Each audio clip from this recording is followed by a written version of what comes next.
Welcome to Navigating Liability and Litigation in the Driverless Era. I am Netta Sagafi. I am Vice Chair of BHBA's Litigation Section. I am delighted to introduce our speaker, Kenneth Williams. Kenneth P. Williams is a partner at Segal McCambridge, Singer and Mahoney, and a seasoned trial attorney who defends corporations nationwide in complex coverage, property, product liability, and commercial litigation. He represents insurance carriers, corporations, and private individuals in high-stakes matters, including employment discrimination, civil rights, and wrongful death claims. Ken is also a nationally recognized speaker and trusted advisor on emerging industry trends, risk management, and litigation best practices. And now let's get started. Thank you, Ken. Thank you. And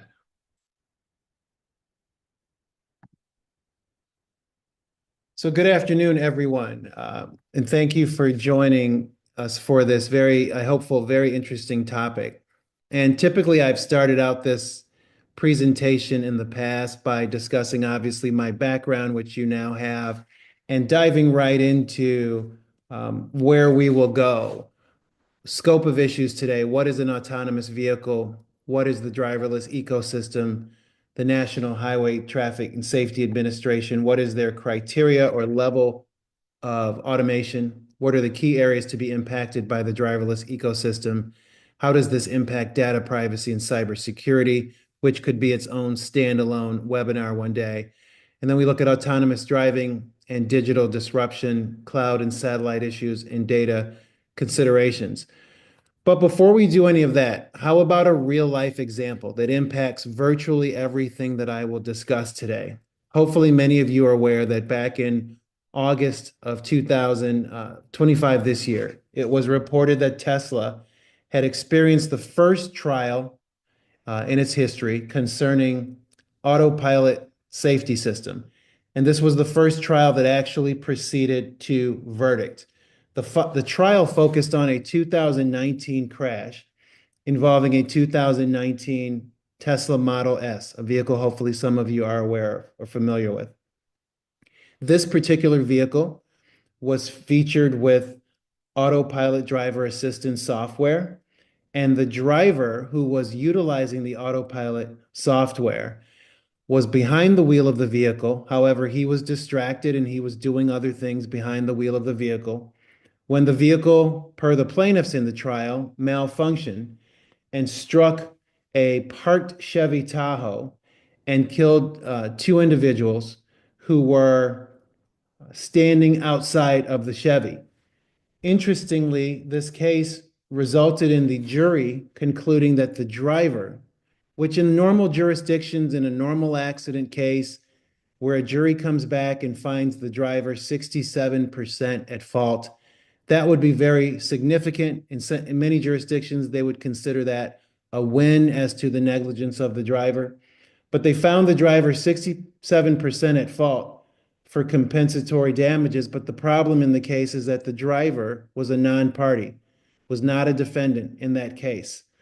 Tesla, of course, denied any wrongdoing. They pointed the finger specifically at the driver error, the driver misuse of the system.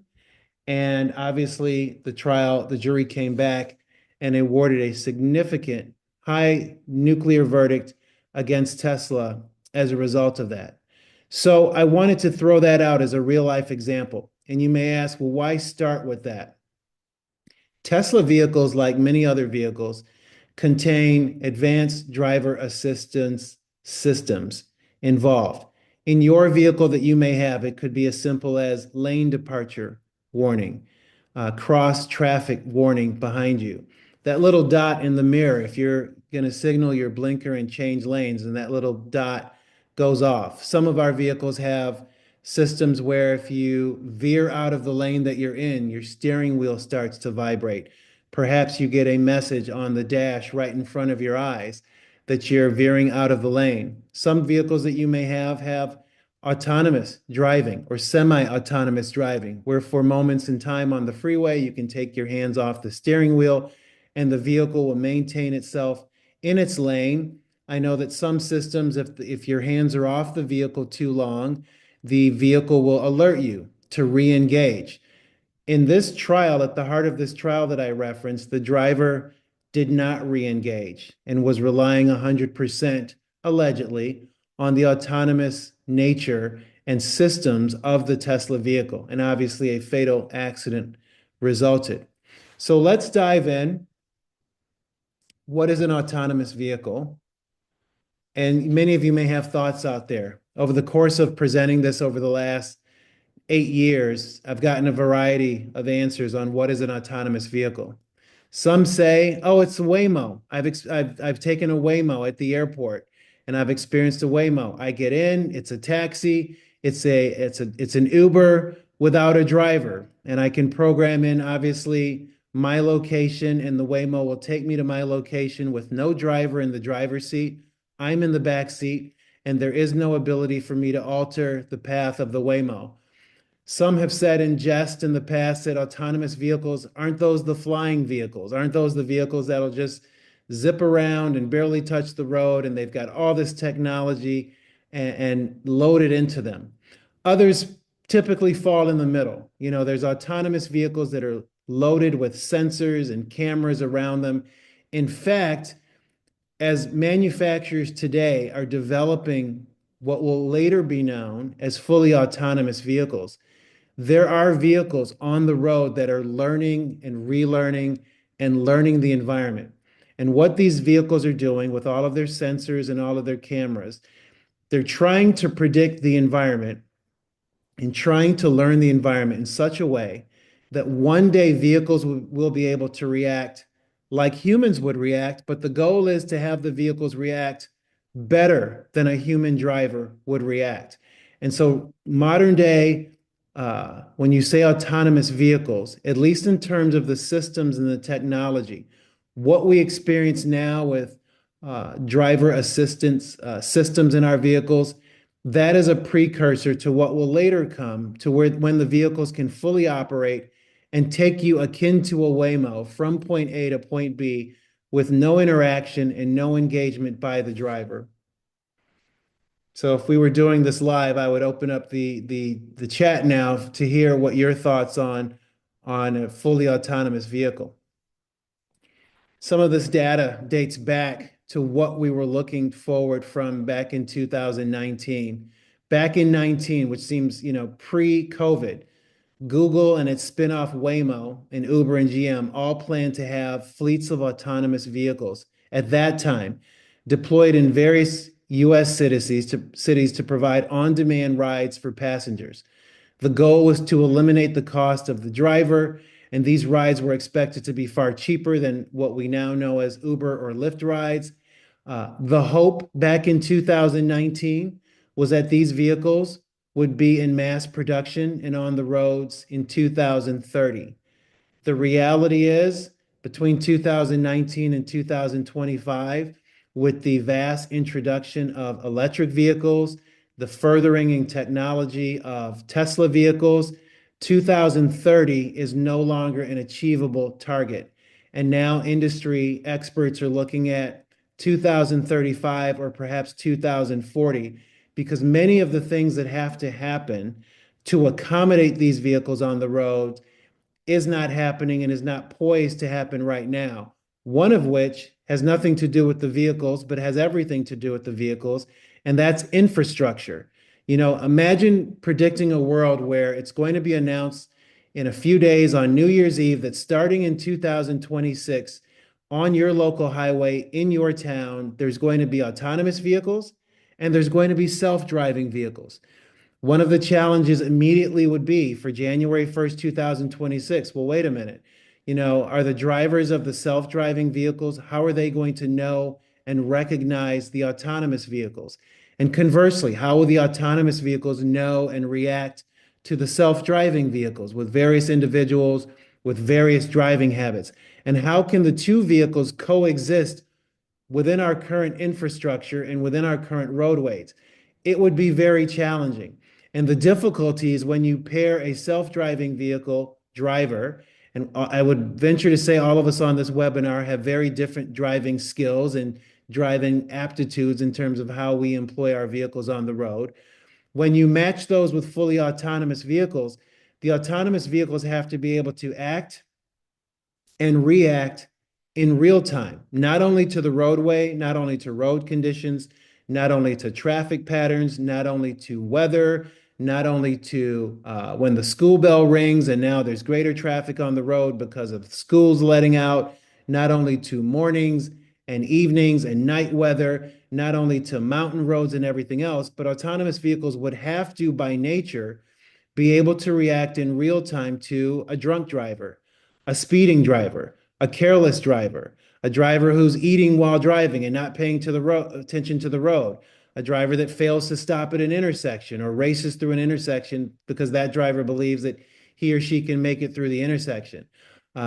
So the reason that those two drivers, the fully autonomous driver and the self-driving driver, cannot occupy the road right now is because the infrastructure would need to essentially have a separate lane, a separate area for autonomous vehicles, separate from self-driving vehicles, meaning where there's a driver engaged behind the wheel of the vehicle, attempting to operate the vehicle. All of that, in addition to infrastructure, cost, the advent of electric vehicles, the decline of the public's desire to fully engage in the electric vehicles, all of that has resulted in a pushback of the onset of what will be coming and what will be later known as fully autonomous vehicles. And this slide addresses some big picture concerns. The personal automobile powered by internal combustion engine, as you know, ushered in decades-long era of personal freedom and collective prosperity. But with that freedom came a number of challenges, including pollution, congestion, and accidents. The World Health Organization, back in this published study, resulted in more than 1.3 million people, based upon their research, die each year in traffic accidents across the globe. According to the National Highway Traffic and Safety Administration, 94% of crashes, based upon this study at this time, were caused by human error. What's behind the potential push towards fully autonomous vehicles? That 94% right now, that ranges from distracted driving, drunk driving, just flat out inattentive driving, people driving when they're tired, people driving when they're buzzed. That 94% contributes to crashes, and that 94% constitutes human error. So the anticipated day is that one day there will be no human to result in human error, and all of the vehicles that we are in are fully autonomous. And when you reduce the human error down to zero, and now you leave it basically into the computer car, as I sometimes call them, without the human error, there's less crashes and there's less incidents on the road. Electric vehicles was one way to attempt to address pollution and other issues related to vehicles. Electric vehicles were also an attempt to fast forward the general public, into all of the advanced driving assistance systems that are out there, to let the public start to learn that, the one-day autonomous vehicle has a lot more than lane departure warning. The one-day autonomous vehicle will have computers and computer systems so that you can do that Zoom call. You could attend this Zoom conference on your way to your next destination because you're in a vehicle akin to a modern-day Waymo that can operate itself, does not need a human to interact. And then, well, what's the human to do in there? They can do their office calls, their Zoom calls, they can multitask. That's what's coming. The problem with electric vehicles is that the public did not react the way many manufacturers had hoped the public would react in. General Motors in the last 10 days has elected to disband some of their fully electric fleet goals for some of their vehicles, and they're now going to move to much more of a hybrid goal in terms of some gas combustion and also some electric technology in the vehicles as well. Why? Because the public demand for fully EV vehicles is not what manufacturers across the board, in addition to General Motors, hope that they would be. This slide dates back to 2017, and this was the shared mobility market size, if you will, for the United States, Europe, and China. This is an important slide, even now in 2025, if you were to look at the updated numbers, because the appetite for certain vehicles in China varies very differently than in the United States, and that varies very differently for the appetite in Europe. Europe has a lot of very strict rules and regulations that have been promulgated in the last 5 years concerning combustion engine vehicles and other types of vehicles. The noise that sports cars, if you will, can emit from their engine, the amount of gas consumption by vehicles. Europe has some very strict rules. Those rules have affected vehicle production and vehicle technology that's come out in both the United States and China. China has a higher aptitude for fully electric vehicles than the United States, than Europe. So there's a very different shared mobility market that exists across the globe that is only relevant to your consideration when a manufacturer is looking at spending billions and billions of dollars to market and invest in and develop what will later be known as fully autonomous vehicles. And I've touched on this, the current tension with electric vehicles. So for brevity of time, I will move past that. As you know, sales of electric vehicles in the United States, despite all the technology, despite all the neat things they can do, initially there was a spike and there was a high aptitude for consumer consumption of electric vehicles, but then the decrease, and the decrease has continued down and down and downward trend to where auto manufacturers are struggling with just how do we do it? Do we go all in on electric vehicles, or do we pause and go towards hybrid vehicles? Even some of your higher end sports car manufacturers like Porsche had at one time 2 years ago announced that they were going to be moving to a fully electric fleet as they began to slow down the production of internal combustion engine vehicles. That has even been paused by companies such as Porsche and other high-end manufacturers, because again, what drives their motivation to come out with electric vehicles and then autonomous vehicles is, what does the public want and what will the public currently pay for? And as of 2024, the public's response to manufacturers all along was that not now, not yet, we're not ready. So what are we left with? Because this discussion has surrounded electric vehicles. What are we left with? We are left with vehicle technology and driver assistance systems in vehicles that are semi-autonomous. And that is leading us up to the challenge faced by the National Traffic and Highway Safety Administration. And I'll go to this slide now so we can have a discussion. This is the current scale for the National Highway Traffic and Safety Administration, autonomous vehicle scale.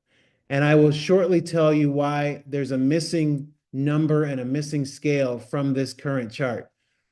Level 0, many of you on the webinar may you currently have, or you've experienced a vehicle with no automation. You get in, you turn the key, you start it up.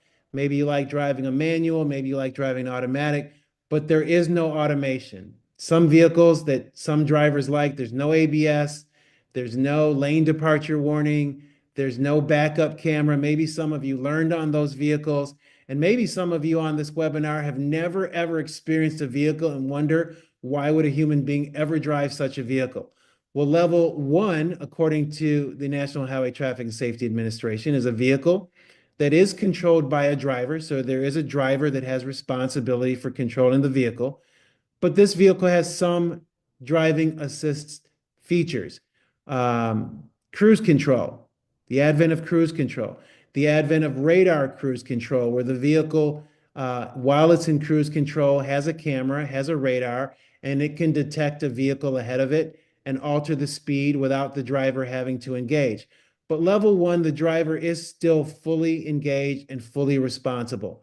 Level two, partial automation. The vehicle has combined automated functions like acceleration and steering, but the driver must remain engaged while the driving task is being operated, and the driver must monitor the environment at all times. Let me fast forward while we're looking at this together, and let me switch hats and put on my litigation hat. Whenever you see in any of these particular categories or stages that the driver remains with the opportunity to control or engage the vehicle, the litigation result of that is if there is an opportunity for driver error, then there is opportunity for litigation against the driver, the trucking company, the manufacturer, the owner, operator of the vehicle itself. Level three, conditional automation. The driver, as you can see there, remains a necessity. But here the driver is not required to monitor the environment. You could imagine that being a jury question on the verdict form. Was a reasonable person in the position of this driver with a level three vehicle required to monitor the environment? Question number two on that verdict form. Did the driver in this case, who had the option of monitoring the environment, fail to monitor the environment in a way that a reasonable person would have monitored the environment? But again, level three, the driver must be ready to take control of the vehicle at all times. If we were in a classroom together, now is the time that I would do a mini poll question and ask for a showing of hands and get some thoughts on, do you think that level 0, 1, 2, and 3 covers a Tesla vehicle being operated in full autopilot? And I'm saying that hopefully with enough of the majority here having heard of autopilot and having an understanding of how it functions in a Tesla vehicle. But we're not in that, so I'll move on to level four. Level four is a vehicle with high automation. The vehicle itself is capable of performing all driving functions. Here's the kicker, under certain conditions. The driver may have the option to control the vehicle. Again, from a litigation standpoint, you're thinking of what is the jury going to be asked when that driver who had the option of controlling the vehicle failed to do so in a school zone, failed to do so while operating in semi-autonomous mode, but failed to re-engage the vehicle as the vehicle was approaching a school bus that had its stop sign out. And that stop sign was to signal to drivers that you need to bring your vehicle to a stop because children could be crossing the road. So did the driver who had the option to control the vehicle fail to do that? That's a consideration for a level four vehicle. Level five, that's the highest level, according to the National Highway Traffic and Safety Administration at this time. Let's look at that together. The vehicle is capable of performing all driving functions under all conditions. Many of you may think, well, this must be a Waymo vehicle. Not so fast. The driver, again, may have the option to control the vehicle. The moment you see under any of these from level 0, where the driver performs all driving tasks, up to the current highest level, only which a small percentage of vehicles could even dare approach. And the Tesla vehicle does not approach level 5. At best, the current highest technology of Tesla falls somewhere between levels 2, 3, and 4, depending on the software package and depending on the various modes that the vehicle can be placed in. But modern day Teslas, which are viewed as the highest among autonomy and having an autonomous nature or semi-autonomous nature, Tesla vehicles are not to the level 5. Level 5 has, again, the option of the driver having the option to re-engage the vehicle. For litigation standpoint, that becomes the jury question. And that becomes where you will see future trials involving the driver, the product manufacturer, the distributor, and everyone in the chain of putting this vehicle in this driver's hand and leaving the option open to the driver to control the vehicle. I previewed earlier what will be level 6. And level 6 hasn't been authored yet, has not been promulgated yet by the National Highway Traffic and Safety Administration. But level 6 will be akin to your experience if you go to Arizona, some places in California, where you can, or Nevada, where you can experience the Waymo vehicle. And that is where you book the Waymo pulls into the airport stall, you enter the Waymo, you don't enter the driver's seat, and you, as the passenger or occupant, you're not a driver, and you'll never be the driver of a Waymo vehicle for a lot of liability reasons, akin to Waymo, as you could imagine. But level 6 will be the description as follows. The vehicle is capable of performing all driving functions under all conditions. The driver will not exist, or there will be no driver, and it will have no language of a driver having the option to control the vehicle. That future vehicle, which will be a level 6 fully autonomous vehicle, will have the ability to drive in the snowy mountains of Colorado. Imagine that. Are you going to trust a Waymo in a snowstorm on a 2-lane mountain in Colorado? Are you going to trust that same Waymo in heavy traffic downtown Los Angeles? Are you going to trust that Waymo deep in Arizona when you're getting in mountainous areas where there's a lot of wildlife on the road? But that future level 6 will eliminate driver involvement. And when level 6 reaches the opportunity for us to utilize, that will cause the biggest shift, if ever, in litigation, where no longer will the driver and the driver's conduct, the principles of negligence will all change, and the focus will be upon the manufacturer of essentially what is the product. And the user or the occupant will become an unnecessary target, if you will, at trial. What are some current advanced driver assistance systems that exist? As I previewed, adaptive cruise control, lane departure warning, lane keeping assistance. Tesla Autopilot is another advanced system, if you will. Forward collision warning, automatic emergency braking, blind spot monitoring. What's interesting about this is that many among our group that's viewing this webinar right now, perhaps you have such a vehicle, and what's one of the things that you do that I won't make you confess to our sophisticated group on the webinar, but what's one of the things you do when you enter the vehicle? You turn off the lane departure warning. You just don't like it. You don't like the steering wheel vibrating and letting you know that how hazard of a driver you are, that you're always drifting into the other lane, and the lane keeping assistance. That turning off that warning, imagine your future auto policy that has an exclusion for intentional acts. One of the things I present on are intentional act exclusions under homeowner policy. But imagine your future auto policy where driver gets into the vehicle, driver turns off the lane departure warning intentionally, driver then starts his or her way to get from point A to point B. Driver is involved in a fatal accident where driver allowed the vehicle to enter the lane of another, caused a chain reaction accident, and there was a fatality. Could you imagine then presenting that claim to your insurance carrier only to receive not only a reservation of rights letter, but ultimately a denial letter? A denial letter that says, because you, the driver, engage in an intentional act by turning off the lane departure warning, and because our forensic engineer has noted that had your lane departure warning been on, you would have been alerted not to drift into that lane, which resulted in a chain reaction accident of other vehicles that you didn't see, that you weren't paying attention to. We're now going to deny coverage to you under your future auto policy. That would be a very significant discussion.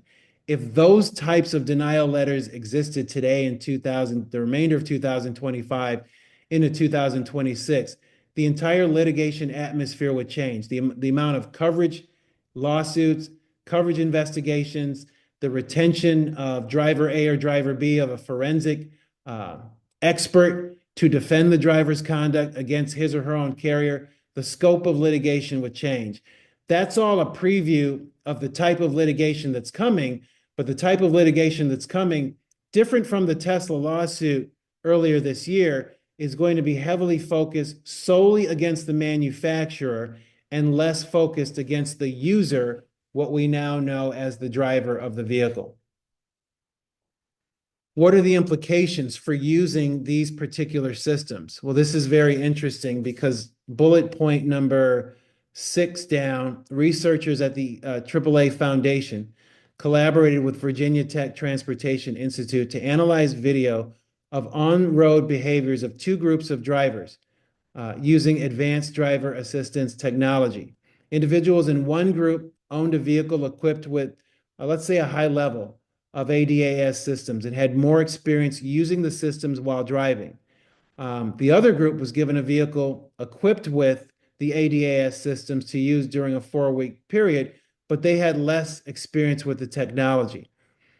What the results of this study found is that the drivers who had more familiarity with the technology were more likely to drive in a distracted capacity when the systems were active.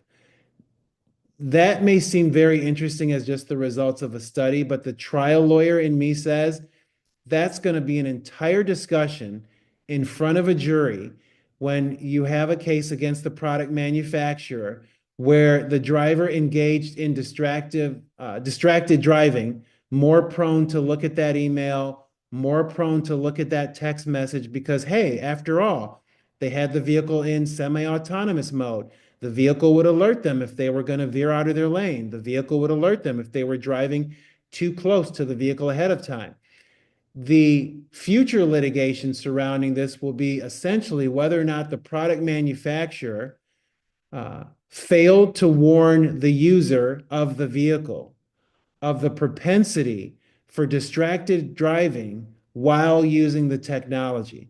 And the various experts that I can envision who will be called to the stand, not just forensic experts familiar with vehicle technology, but this will bleed into experts that can address the psychology of drivers and the human factors experts who can talk about the habitual tendencies of drivers utilizing ADAS technology and those not utilizing ADS technology. So the reason I included that on this slide is because I believe that's fascinating and how that will play out in the litigation context. Because the plaintiff's bar, if you will, and if there are plaintiff counsel on this webinar, welcome.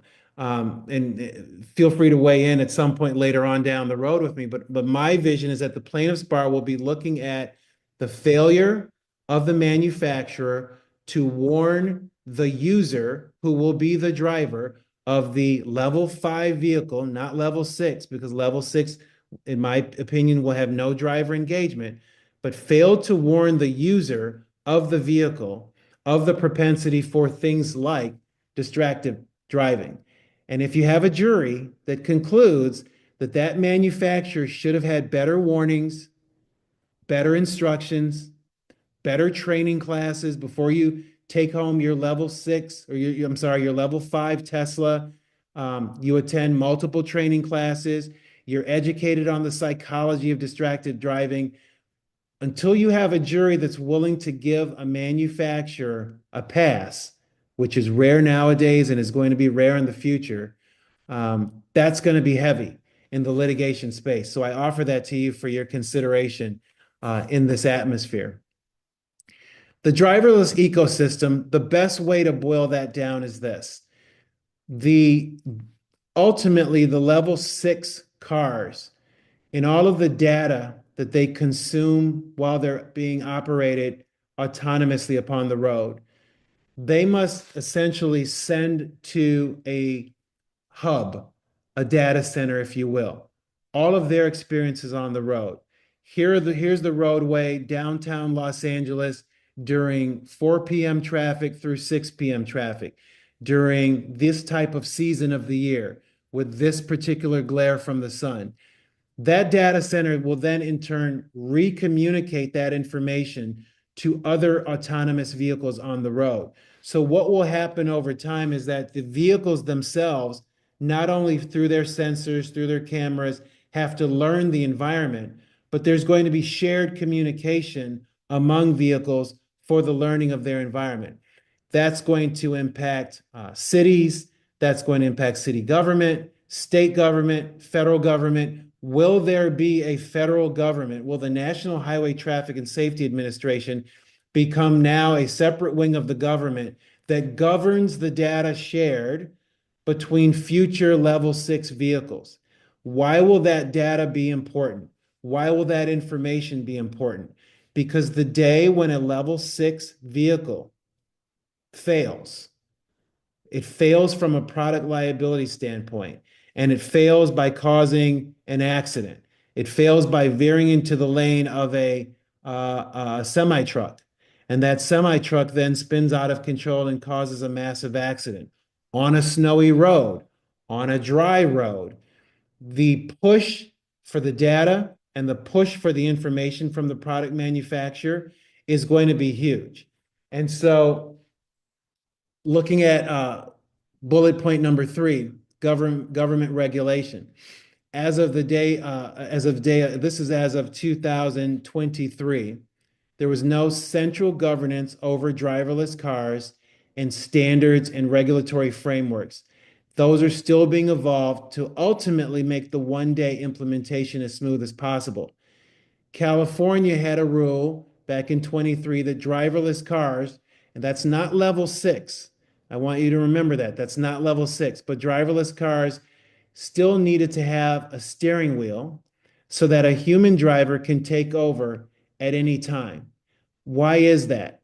Because in 23, going forward, the concept of driverless cars was not level 6, but the concept of driverless cars, if I were to go back to the level 0 to level 5 scale of the National Highway Traffic and Safety Administration, there was still a desire that a driver can re-engage to prevent harm and prevent damage to infrastructure, to other humans, to other vehicles on the roadway.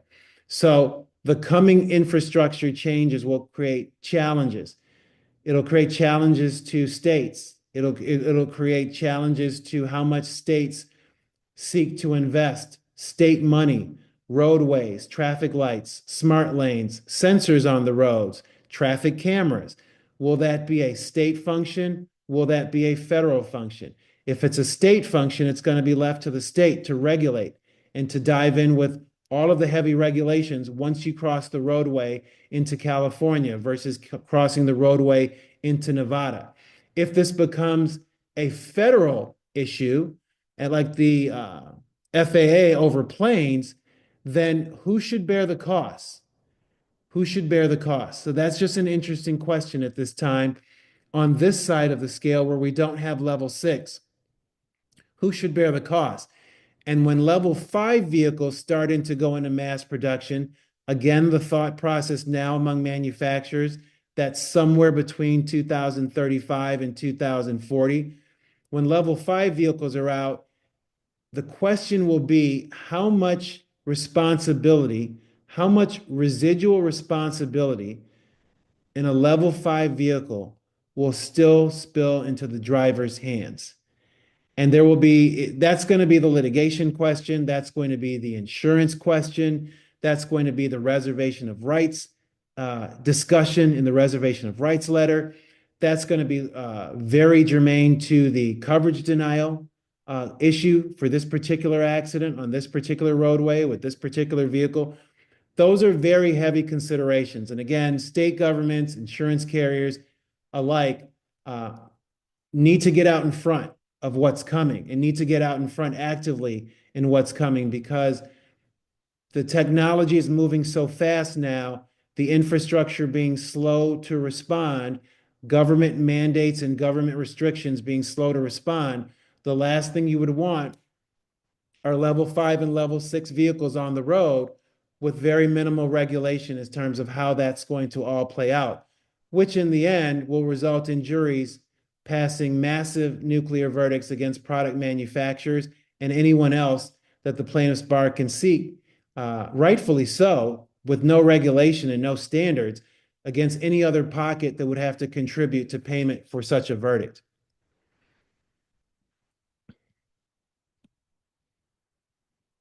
This is an article back from 2018 where General Motors was looking forward to developing self-driving vehicles.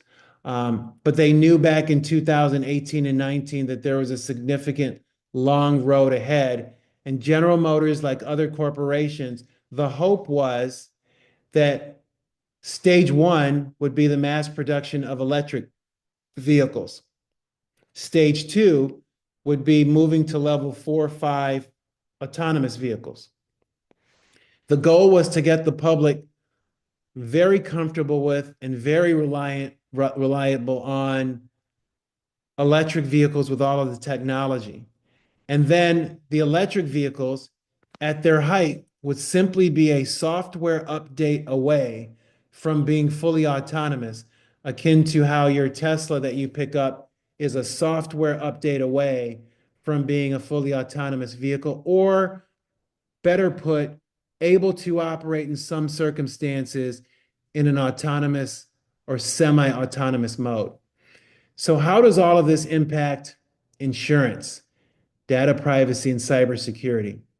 I'll tackle insurance because the second area, data privacy and cybersecurity, again, that could be its own breakout webinar. In that future vehicle, when you have a user, and now your cell phone and your vehicle and your home systems are all in sync with the same passwords and there's shared data among all, you can imagine what happens when there's a breach, when there is a data breach, when there is a theft of passwords. And now the vehicle data that contains your personal data, your banking data, perhaps one day your medical data for reasons that will come in the future. If there's a breach and your data is now exposed, where will the liability fall? Will your traditional future auto liability policy cover a data breach when you are a user of a level 5 or level 6 vehicle? Very challenging and interesting question. But let's look at current auto liability policies, personal and commercial lines.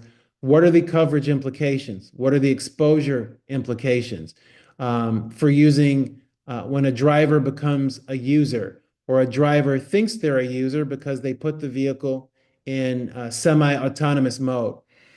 After one conference that I presented at, I got a very interesting question from a claim manager from a company.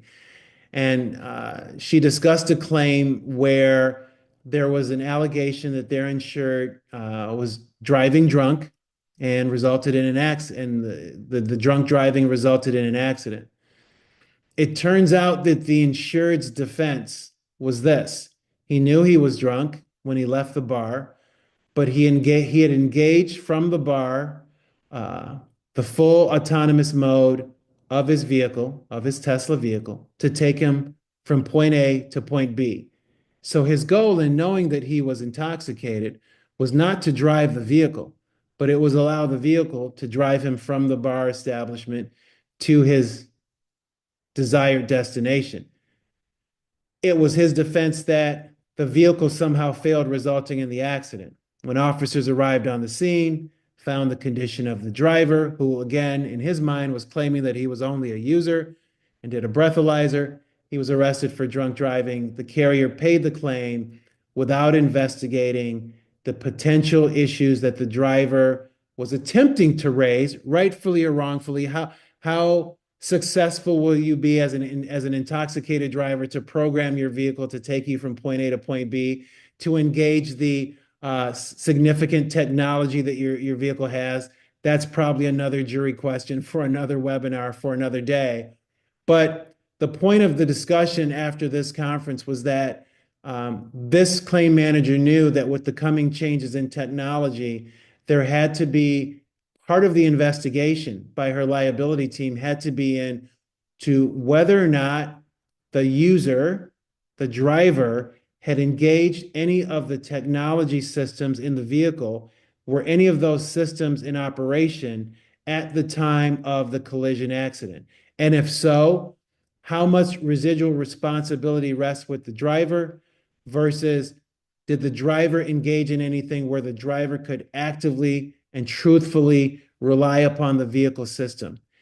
and what are the coverage implications for that under the policy. So it's a very fascinating, interesting discussion that I think will implicate a different layer, if you will, of claim investigations. Another highlight in this area that I think is important is that in the future litigation, I raised the question, what will be the future auto policy?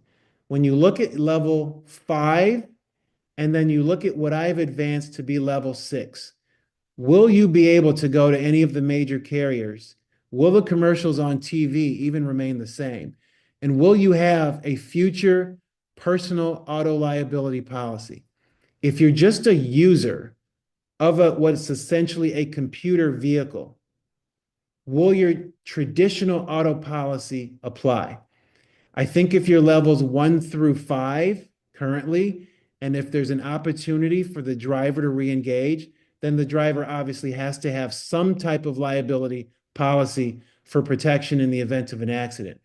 But what happens when level 6 becomes promulgated?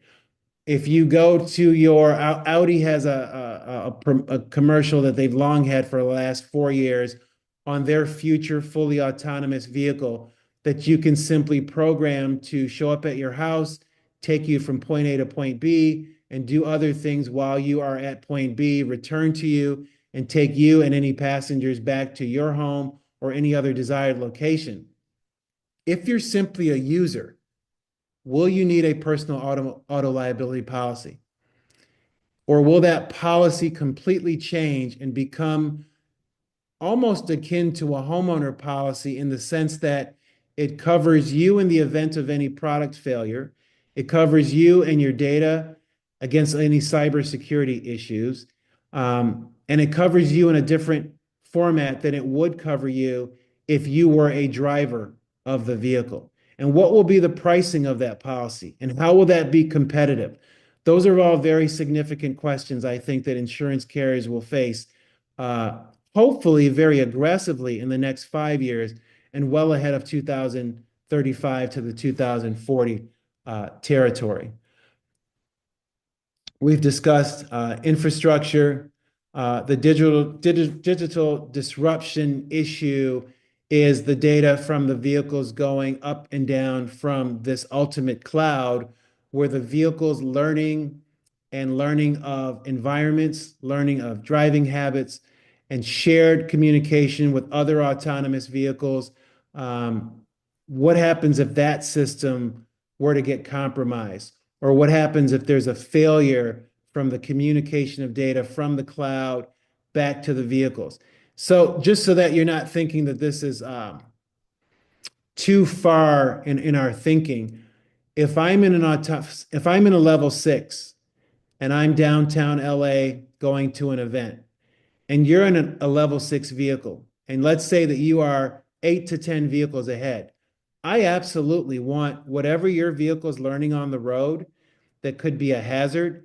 I absolutely would want your vehicle to somehow communicate to the cloud, which then somehow communicates in real time to my vehicle that there's a hazard on the road, that there's something to avoid, that there's a dangerous condition that should affect the vehicle speed. So that is a later discussion when we start to get into level 6, but it will impact level 5 as well, where you still have drivers engaged. What is the data sharing?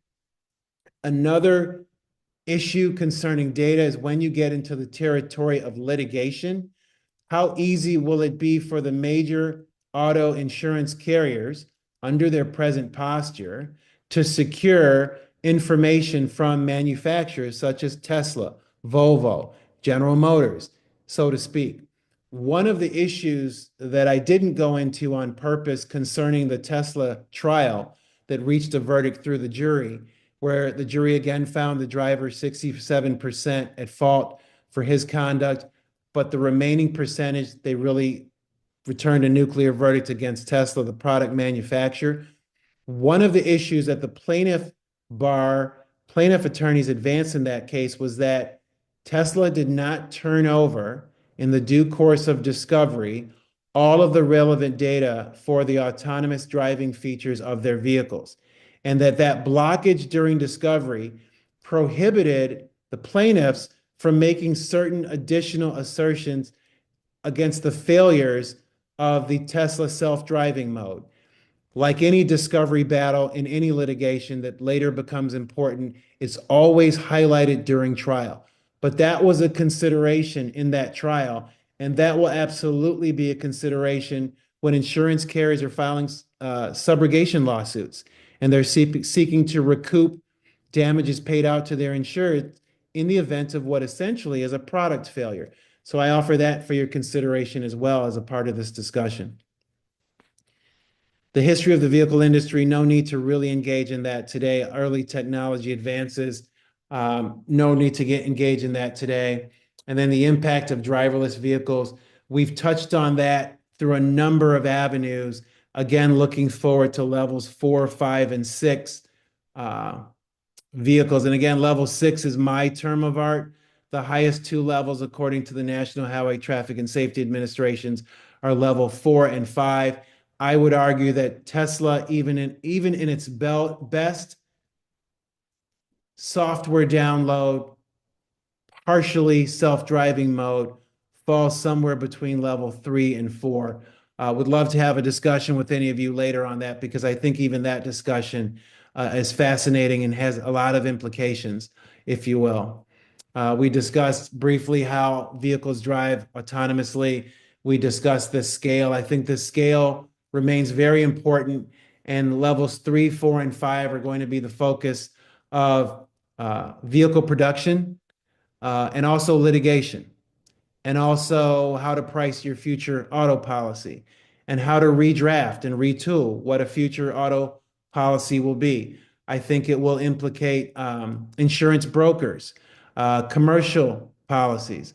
It was in 2017 that I first saw a Cummins motor display where you could have two semi trucks, one semi truck being controlled by a driver, and the second semi truck following the first semi truck could be autonomously controlled to link to truck number one, link to the patterns and the technology that was operated by a driver in truck number one. So essentially, you could ship two truckloads by one driver down the road. And obviously, what will come later, self-driving commercial trucks on the roadway, which will impact workers' compensation, which will impact how many drivers do we hire on startup companies. That was in 2017, and this is now the end of 2025. I can only imagine how that technology and what will later be introduced to the commercial trucking world is going to be very, very interesting. The cloud issues, who controls the vehicles upon the road, where does responsibility lie, where will liability lie versus trucking company versus product manufacturer. There will be an interplay of all of those issues in that context as well. We discussed data usage and privacy, infrastructure implications as well. So, to the audience, how will autonomous vehicles levels 4, 5, and 6, I say 5 and 6, affect driver liability? What will the future jury be asked?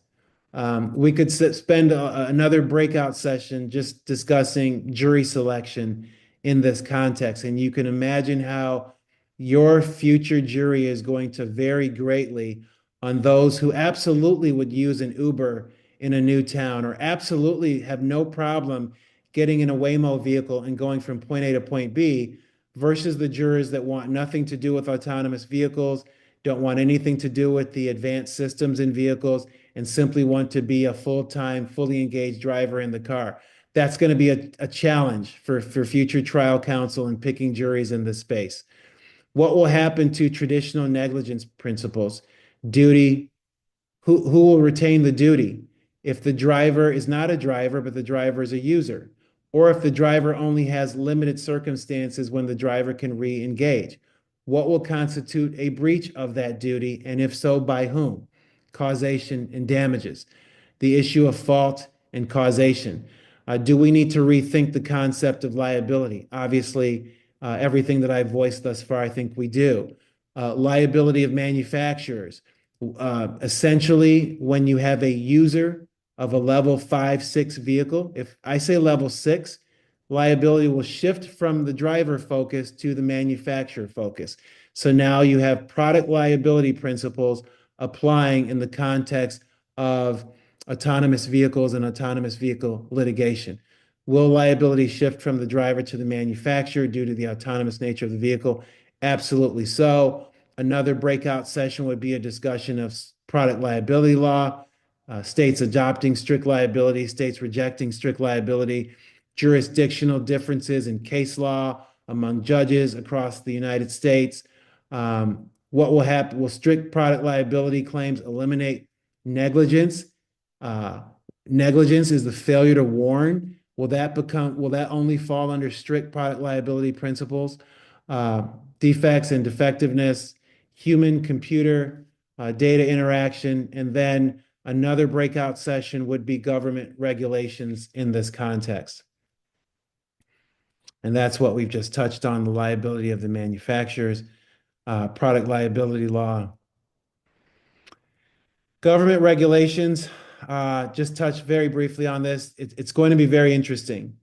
Will there be government regulations that will govern product manufacturers before the level 6 vehicle makes its way into your hands and minds, where we become users and we are no longer considered drivers? Again, California's current law is that a driverless vehicle must still have some sort of steering wheel to allow the driver to re-engage.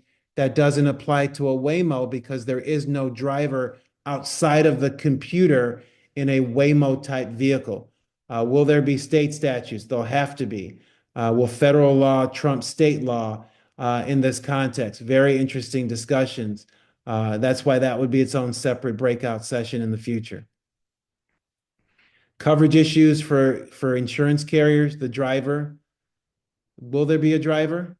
The owner? Will you and I simply lease a commonly owned vehicle from a product manufacturer? The vehicle itself, who will insure the vehicle? Will Volvo, General Motors offer their own insurance policy that insures the vehicle in the event of a product failure? And the data, the sharing of data in the context of litigation. But if General Motors, for example, were to be the owner of the vehicle and you and I are simply users, does General Motors have a right to access our data in the event of a product failure? Again, another loaded topic, could be a breakout session as well. So these are future questions: defining exposures for drivers, for users, data privacy. Will the homeowner policy, will there be a standalone cyber policy when you are a user of a fully autonomous vehicle? How does underwriting going to rate these cars separately from the driver? How will underwriting help insurance carriers draft policies? And again, the question I've asked, will this be goodbye to the traditional auto liability insurance policy? Tons of challenges for the insurance industry. We are up against it as it is 1 minute before the end of our hour. So I will conclude our presentation this afternoon. I want to thank everyone for engaging. My contact information is in the materials you received. Happy to just engage in discussion, happy to engage in litigation trends, happy to engage in trial strategy and other considerations. As I do practice across the US, there's a lot of different types of considerations depending where you are in these United States. So I thank you, everyone, for attending for this full hour, and I thank the future viewers of this on a recorded webinar. Thank you, everyone.